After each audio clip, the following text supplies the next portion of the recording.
mhlawumbe uyahambisana necala lika mfowenu elishoyo ukuthi nje akakaze wakwenza yebo noma cha? Akakaze wakwenza. Yes. Ayi wakwenza. Alright, mhlawumbe nje mawungasithatha usibeke wena ungathi kwenzakalani, ngicela nje ukuthi ngikunikeze imic uzivulele inhliziyo ukwazi ukukhuluma ukuthi kwenzakalani ukuze sifike la sesikhona manje. Mina ngangahlala ekhaya sisi. Ngangahlala mina sisi la ekhaya, ngangihlala ePlainhill lapho engangiganele khona. Ngabuya ngiza la ekhaya kunomsebenzi othile wadadewethu wekade eshonile, shuthi kakuyihlamba. Uma sengibuyele ePlainhill ngabona ingane yami ikhala kanti ayihleli ingajwayele ukuthi ikhala uma sengibuyele emuva.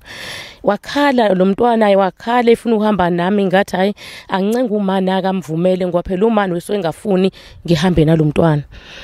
Ayike umani ake amvumeleke ukuthi sihambe ngehlike na ePlainhill. Hayi akuphelanga ngisho insuku isikhathi esinganani umntwana wafike wangitshela lapha ePlainhill ukuthi umfowethu uGugu wenze into ekanje. Eyibo angizange ngize ngikholwe. Angizange ngize ngikholwe ngangokuba ngadonsa uFenisi ngahamba ngokhuswazi ngayishaya lengane. Ngathi hey ngitshela iqiniso. Ngitshela iqiniso ukuthi ubani okwenze lento. Umntwana lokweshilo ngamshaya umntwana lokweshilo. Ngase sengithatha ifoni. Ngifonele emsebenzini ke manje kuGugu ukuthi uGugu akakeze la.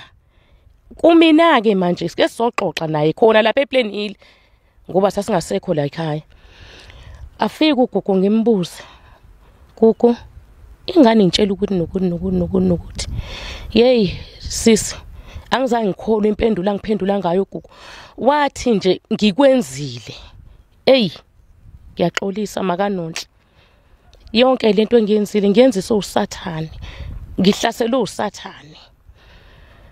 Alright ke kwase kusena futhi abele emsebenzini ngangingimbize kade ephuma ezaphumezela ekhaya. Kwaphoqa ukuthi angisuke ke ngale ePlainhill ngize le ekhaya ngizobikela umndeni ke manje ukuthi hayibo nangu uGugu enza into ekanje. Ngafika ekhaya ngawubikela umndeni wami obhuti bami umana wekhona bekhonwa nobaba bakhuluma naye uGugu wabandla akazange azaphike. Wehla wathi hayi ngiyaxolisa lento ngiyenzisa uSathane. uSathane waye wangihlasela. Ngizozama ukuxolisa. Ngithenga imbuzi ngigeze umuzi ngoba wathi ubabake wena uzogeza umuzi wami. Lothe ongcolisa. Wathi uzathenga imbuzi alontoza ageze umuzi kanye nomntwana. After that uGugu emva kwaloko uGugu kwaba nje sokuba nengxabano ke nje manje bala phakathi kwethu ke nje manje ngoba phela njengoba sengibe ePlainhill sengiza ngala ingane yami esaba uGugu. Ngeke ikwazi ukubona noGugu ngeke izikwazi nje ukuzala ekhaya. So kumele ke lengane ive ngiyithathe manje ngoyihlalisa kubo. Ngayithatha ingane ngayisakubo sisi. Iqala engalithwala idombolo engalithwala ngokuthi ingane ngishiyeleni isukeleni la ekhaya yaya ku lapha kubo angiyilande. Wathula umkhonto phezulu uGugu emsamo kwamadlusi. Ubhuti wehleli la, umana wehleli la, ubaba weziphuzele welele la. Eme phezulu kwami nomkhonto nginengane ya 2009 engangibuye engangincelisa ngaleso sikhathi. Hey kwabanzima. Ngaleso sikhathi ke mina ke ngakhala. Awu Gugu ngixolele, awu Gugu ngixolele, awu Gugu yima. Wathi ngithi mulande lo mntwana lo kubo lo msekhona umlandele ezile ekhaya ngiyamfuna, ngiyamdinga uNonhlele ekhaya. Awu na lungile Gugu ngizomlanda. Iyona igama elangisiza ukuba ngisukume phansi. Mangisukuma phansi ngabe sengibiza amaphoyisa. Maphoyisa akathi uthatha isikhashana nje ukufika. Hayi naye futhi ke akalele ke kwasesokulethi nje ebusuku. Naye futhi akalele ke uwalindile amaphoyisa. Afika ke amaphoyisa nje lolo suku lolo angithola ngalo umkhonto sisi ilolo suku futhi lelo ahamba ngalo. Ezigamekweni futhi esingaphambili engishaya ke futhi wayengafuni noma ngiyithume nje ingane mina ngumzali. wengafuni nje ukuthi ngiyithumeke nje make yahamba odlala komakhelwane nezinye izingane ayizushawa izobulawa ayizushawa izobulawa ngiye ngilweke phela ugugu yeke umntanami behambile nje ubeyodlala wenzeni phela ngeke ngadlali ngwanaye wingane njengezinye izingane hayi isibhaxo kuphela sahlangana phezulu ke nami ngivikela lo mntwana eshaya lengane eshala ukuthi ihambe yodlala komakhelwane wahlafaza ifoni yami ke ngoba manje sengidiniwe namanje sengithi ngibiza amaphoyisa ngoba uxhaphaza umntanami yabona umshaye kanjani uvuna thatha imbazo hlafaza wafoni leyo sisi ugugu umfowethu ugugu sazalwa indoda nomfazi emshadweni gugu ngangakaze ngixabane naye angimazi nxa wagugu mina ugugu umuntu obekholwa ugugu bethandaza indlela bethandaza ngabo ungafisa ukumlandela ugugu kodwa kuphela ukuthi ubebuya athi mele ekhaya akube nomoya nje ongawazi ukuthi owani mabe esekhaya ngoba ngiyakhumbula ngolunye usuku waxabana nobaba nje embuka uziphuzele kuba beyazikhulumela umbuzo ukuthi silamba sihlupheka ebhungukile ehlele egoli wayethi sidlana wavuka nesigqiki washaya kubaba isigqiki yabona sisi la emakhaya uyakwazi ehlathini nje mawubona indla kusahwe khona kahle isigqiki nje sihle ubuye naso uzoziqothela ngasemlilweni wasuma sesigqiki washaya kubaba ubaba wazi wahamba waye esibhedlela wenzelwa incwadi angazi esibhedlela wabuya nencwadi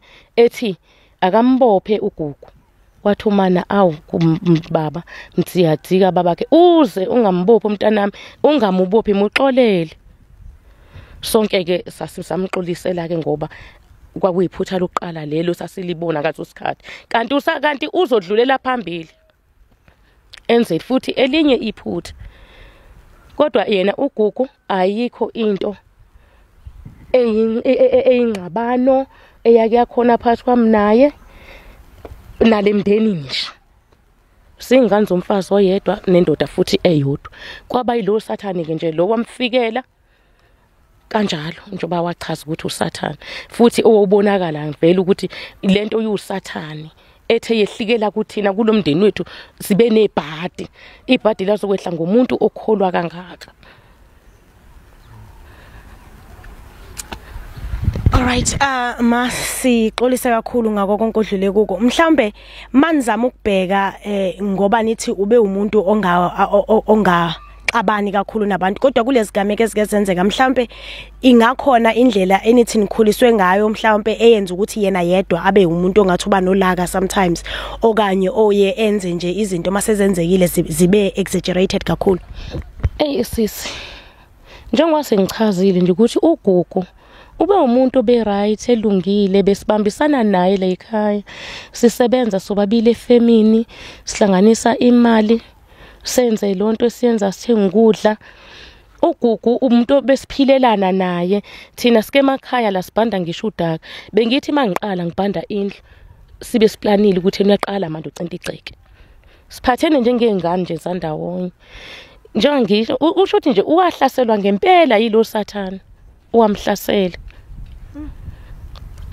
nje wahlaselwa usathane nami ngivumelana naye entweni ayisho la emndenini ukuthi usathane nayisho futhi kimi ukuthi usathane nami ngoba ngiyakholwa usathane vele uyakwazi uma ukufikela ngalondlela ukufikele ngayo ngiya understand yaleso simo sakhe. Right mhlawumbe ngoba ubona ukuthi sekuvele kwaxoveka kanjena mhlawumbe kuphatha kanjani wena into yokuthi ubone ukuthi bowuzama ukuvikela umntwana wakho intombazana ngoba nginethemba ukuthi akuyena yedwa unonhle ekhaya oyintombazana mhlawumbe kuphatha kanjani ngoba we normally say abantu abakhulume uma kunezimo ezikanjena uma sowukhulumile uthola ukuthi kunzima ukuthi esakho istory sivakale ngoba njengoba ngichaza nje ukuthi mina ngiyaqala ukumbona uNtuzu kodwa uNtuzu ngimazi ku social media umuntu okhohlake umuntu obenomona kubhuti wakhe yonke lento eshiwoyo ngawe wena ongayazi mhlawumbe ubona ukuthi kungakuaffecta kanjani kulabo abanye abantwana abamantombazana obakhulisayo makungaba nesimo esikanje ungaphinda ukwazi ukukhuluma.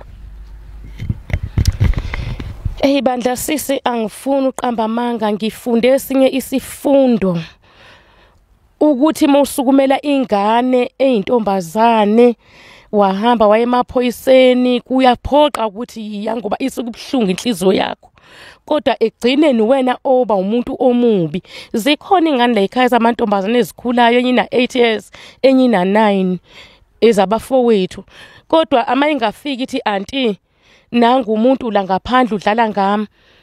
Angiboni sisi ngisangakwazi ukuyikhuluma, ngeke ngisakwazi nje ukuyikhuluma, senguthula nje ngize ngife kuze ngigweme ini umphakathi nokukhuluma nabantu. Kwaze kwabuhlungu mntababa. Mfowethu, uma ungasichazela nje mhlawumbe usisi wayena ngaphi kwenzeka konke lokho? Kwenzeka lento uNonhle wena wela ku 8 to 9 years from 2009 wesamncane yena. Wesamncane wela ku 8 to 9 years. Nkosi yami, ngokubuka nje impilo kaNonhle manje awuboni ngathi mhlawumbe ukwenzeka kwayo yonke lento kuyijike kakhulu impilo yakhe, yangabe yiyona lento wena owawuyicabanga usamthwele naye ecabanga esaqala ukuba intombazanyana ekhulayo ko 5 years kokuba years, because umntwana wakho umbona lapho ukuthi lo uzokwenza ukuthi uzoba umuntu kanje, uzoba umuntu kanje. Umntanami sisi, walimala kakhulu nje, ngoba wavele nje wangasakwazi ngisho ukufunda, wavele nje enganeni zami elama yena uNonhle iqedile esikoleni, kodwa yena wahluleka nje isikole, samehlula nje isikole. Nanokuthi nje futhi sisi lento lena kuyena beyihleli khona vele nakuba lingaka trend, ngoba mexabene nenye ingane imbimthuka ngalento nje kuyena ihlezi nje ivele inhlamba nje ehleli khona. Once waxabana nomuntu nje umthuka ngalento inje into, kanti futhi yona lento iyamthunuka yena. Ngike ngiboneke futhi mangabe kukhona umuntu athandana naye futhi uyakwazi abeyaphinda amthuke ngayo lento, ngoba bayamtshela abantu ukuthi lo wadlwengulwa kwaba u1 kwaba into kanje, amthuke naye ngayo futhi lento. Nkosi yami, ma siyaxolisa kakhulu ukuthi niwumndeni kuye kwafuneka ukuthi nidlule esikhathini esikanje. Mhlawumbe mangingavela abantu abanenhliziyo enhle nabalethwa uJehova kunina, mhlawumbe ubungahalela ukuthi nisizakala kanjani, ngoba ngicabanga ukuthi ezumndeni awakapholi amanxeba. Njengamanje kulento eyenzekayo aseyathunukala even more. Mhlambe yipi indlela ebeningathi nje Nkosi yami singakuthanda ukusizakala, ngoba sithema sixoxa naye udadewethu wasivezela indaba yakhe nesikole ukuthi uphele kuphi, nokuthi in affecta kangakanani, nokuthi wena esakhe isithombe emphakathini sesisibi kangakanani, not only Carisbrook kodwa nje iHerigwala yonke, njengoba ngisho ukuthi nami ngiyamazi uNtuzu kodwa ngiyaqala ukumbona namhlanje. So mhlawumbe bowungathi nihalela ukusizakala kanjani niwumndeni mangase kube khona nje onenhliziyo kaJehova ufisa ukunisiza? Mhlambe sisi ufuna ukusisiza kuNonhle nakuwe ukuthi ukwazi ukuhila. Sisi, besihlala sifisa ukuthi siwuthole umsebenzi nathi sisebenze, ngoba uNonhle ngihlala naye lapho ngishadele khona, kepha uNonhle ikhaya lakhe kahlahle nali lapha ekhaya. Ukhulu wakhe usashona, ubamkhulu wakhe usegugile nje kakhulu, uhlala nomfowethu ononkosikazi. So uNonhle kahle ungathi bengathola umsebenzi, okanye mhlambe uNonhle engathi angathola nje umsebenzi nje bandla akwazi ukusebenza, kodwa futhi ngokwami ngangifisa ukuthi engathi athola uxhaso nasekufundeni, engathi athole isikole esizokwazi ukumncenga. Sisi nje angazi kona, ngoba impilo kona kuyena inzima, ngoba akanayo ugrade 12. Uyafisa kona futhi ukuqhubeka nesikole, into yesikole uyayithanda, uyafisa ubone izingane ziphumelela ukuthi naye engathi angaphumelela, kodwa manje lento yathanda ukumshaya nje. yathanda ukumshaya nje kakhulu nje empilweni yakhe. Yathanda ukumshaya kakhulu kanti uyena manje kubazukulu kumele ngabe uhlala lapha ekhaya uvuse ekhaya lababa noma nodade kanye nodade wabo manje uyena omdala uyena futhi ongenalutho.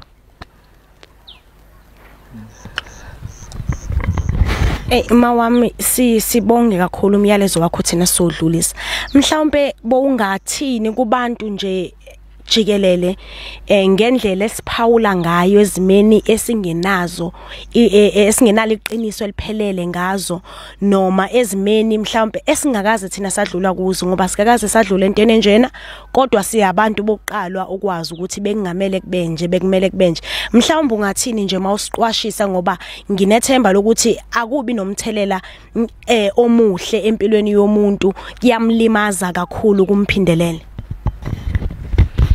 Hey nje sisi-ke lapho ngingasho nje kwamele ngiqwashiseke kubona besifazana abazalayo abathwala ingane inyanga ezo9 ukuthi ingane yentombazane idinga ingahlukani nomuntu omzali wayo wesifazane ngoba nami yenzeke lento ngoba ingane ngangahlali nawo ngiganile.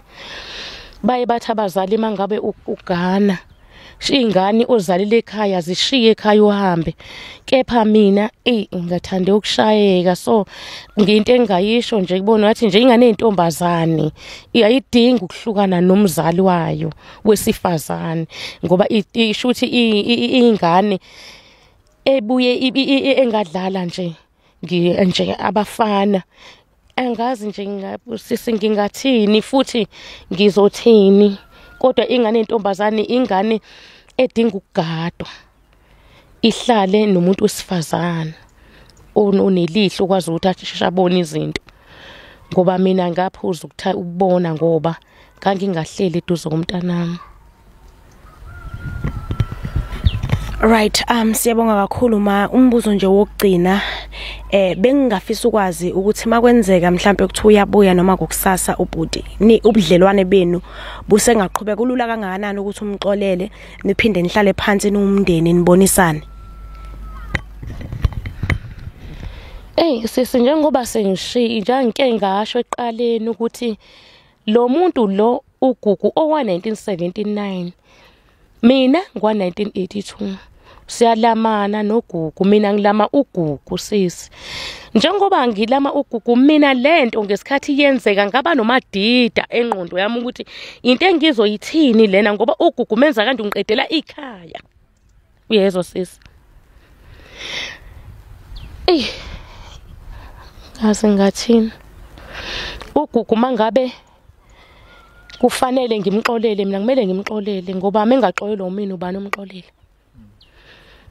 njengoselamana nje nganginabo ubuhlungu bukaNonhle enzeke lento nginabo futhi ubuhlungu bakhe futhi lokuthi naye futhi ngiyabona kwamina ngangihlaselwe uSathane ngaleso sikhathi ngoba nginobuhlungu bukaNonhle ukuthi wenzeke lento uGugu menze lento nginobuhlungu futhi bukaGugu ukuthi mayiwe ma futhi uGugu umntaka ma futhi umntaka baba futhi siyalamana naye andisibonisana naye futhi ngezinye izinto lekhaya.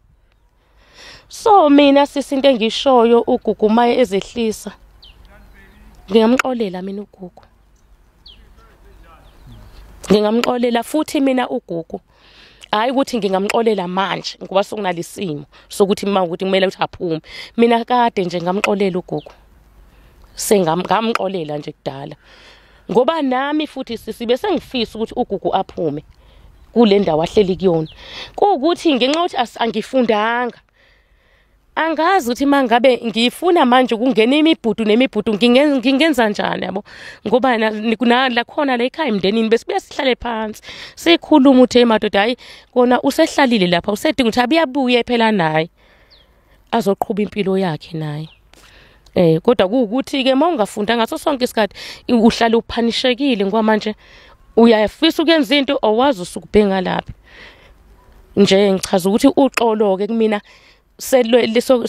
labakhona nje kudala lehlela kumina. Mangingabuza nje ma unabo abantwana akowabakhe ubaba uGugu? akanabo abantwana ugogo. Alright. Siyabonga kakhulu manje ngesikhathi sakho. Siyabonga ukuthi nisamkele emndenini wenu. Sizogubha izindaba zomndeni ezingasidingi kodwa ngenxa yokuthi sibona isidingo sokuthi siyadinga ukuthi silive icala lika dadewethu siphinde sizwe na kwicala lomndeni ukuthi bona babona kanjani okanye kwenzakalani. Siyabonga kakhulu ngesikhathi senu. Sengathi uJehova angawathoba amanxeba, sengathi uJehova anganiprovidela ukuthi konke enicelayo kwenzeke ngendlela enifisa ngayo. Siyabonga. Yebo sisiye kodwa ke bengicela bandla ukuthi engathi nabantu ngake nisikhuzeleka abantu. Ngoba manje sihleli kabi manje na funeka izithombe zethu funa sidutshulwe nje mina nje ngiphuza amaphilisi eBP, nginamaphilisi futhi amanye engwadlayo nje aphethe impilo yami. Manje sekushaya isikhathi sokuthi angihambe ngwalanda sesishayile, ngisaba kwakuhamba ukolanda lamaphilisi ngoba ngazi ngizohamba phi. So ke nje shuthi ngizohlala la ekhaya ngingaphuza. Ngicela ukuthi bandla kodwa onisikhuzele abantu le ndaba le indaba yala ekhaya kaDlamini. Le ndaba lena indaba yomndeni kaDlamini kumele futhi ixazululeke kwaDlamini ngoba umphakathi wona wongalali la ekhaya, wongalali kaDlamini nawo ulala emizini yawo. Ithina kaDlamini esasibhene inkinga futhi sasingesikwazi ukumaphezulu kwentaba simemeze ukuthi hayibo naku ku 1 no 2 no 3. Sicela bandla ukuthi bake behliseke phela manje ukukhuluma. Ngiyabonga sisi.